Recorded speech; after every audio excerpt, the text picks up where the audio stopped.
Okay, class, this is the video for Objective 2 in Section 9.1, where we actually learn to construct a confidence interval. Most of these slides will contain information that will be useful in the problems you have to answer in the 9.1 interactive assignment under Objective 2. Another type of estimate for P is an interval estimate, and the kind we'll be using is called a confidence interval for P. A confidence interval is an estimate that contains the unknown population proportion with a certain level of confidence, such as we are 95% confident that the proportion of all COS students who are female is between 0.501 and 0.639, or between 50.1% and 63.9%.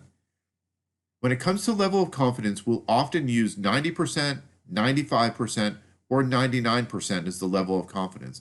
However, you can construct a confidence interval for any percent level of confidence. A 95% level of confidence tells us that if we created many confidence intervals in this way, approximately 95% of them would contain the unknown population proportion P within its lower and upper limits. There is an applet inside this assignment where you'll create intervals and they'll show up green if they contain the unknown population proportion or red if they don't.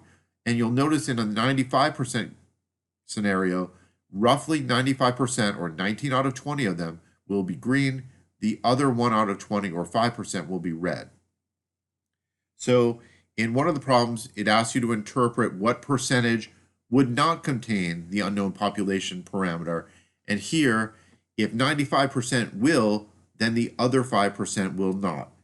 And that's simply 100% minus 95%. Symbolically, we write the level of confidence in this format. 1 minus alpha, this is the Greek letter alpha, times 100%. The endpoints of a 95% confidence interval lie 1.96 standard errors away from the sample proportion. A standard error is similar to the standard deviation for this distribution. And so the idea is that if we know what the sample proportion is, and we move 1.96 standard errors to the left and the right, that's where the two limits for the confidence interval will be. For a 90% interval, it's 1.645 standard errors, and for a 99% confidence interval, it's 2.575 standard errors.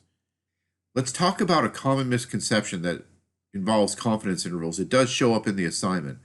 A 95% confidence interval may be interpreted by saying there is a 95% probability that the interval concludes the unknown parameter, and this statement is false. The level of confidence only tells us what percentage of intervals contain P, but it's not about the probability that any one of those intervals will. To build a confidence interval for P, we start with the sample proportion P hat in the center. Then we move by the margin of error to the left and to the right to find the lower and upper limits of the interval. So for example, say we're working with a number line. We put the sample proportion there. We move E to the right and E to the left, and that gives us our lower limit on the left and our upper limit on the right. Let's work one of these. Suppose that 45.6% of a sample of 1,021 registered voters are in favor of raising taxes to pay down the national debt. And we are told that the margin of error for 99% confidence is 4.0%.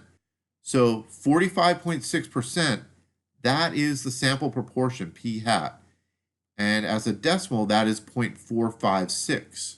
The margin of error E is 4.0%. As a decimal, that's 0.040. In both cases, we move the decimal point 2 places to the left. Now we want to build a 99% confidence interval for the proportion of all registered voters, not just these 1,021, who are in favor of raising taxes to pay down the national debt. For the lower limit, we take p hat and subtract e. So that's 0.456 minus 0.040. That is 0.416. For the upper limit, that's p hat plus e. So 0.456 plus 0.040, that is 0.496. So we're 99% confident that the proportion of all registered voters who are in favor of raising taxes to pay down the national debt is between 0.416 and 0.496. Now, we're going to do this in general in StatCrunch. To build a confidence interval in StatCrunch, we need to know the level of confidence and the sample proportion p hat, which is of the form x divided by n, the number of successes divided by the number of observations. There are also 3 conditions that must be verified. First, the sample is independently obtained using simple random sampling or through a randomized experiment. And here, we're going to always assume that this is true.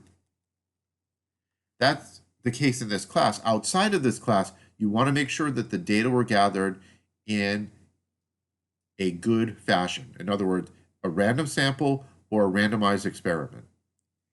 Second, we have to make sure that n times p hat times 1 minus p hat is greater than or equal to 10. This guarantees that the distribution follows a bell curve, and we can use the normal distribution to build the interval in StatCrunch. Finally, the independence condition tells us that the sample size can't be more than 5% of the population size. However, we typically don't know the population size, so we can't figure out what 5% of that is. However, if we multiply both sides of that inequality by 20, we get this inequality.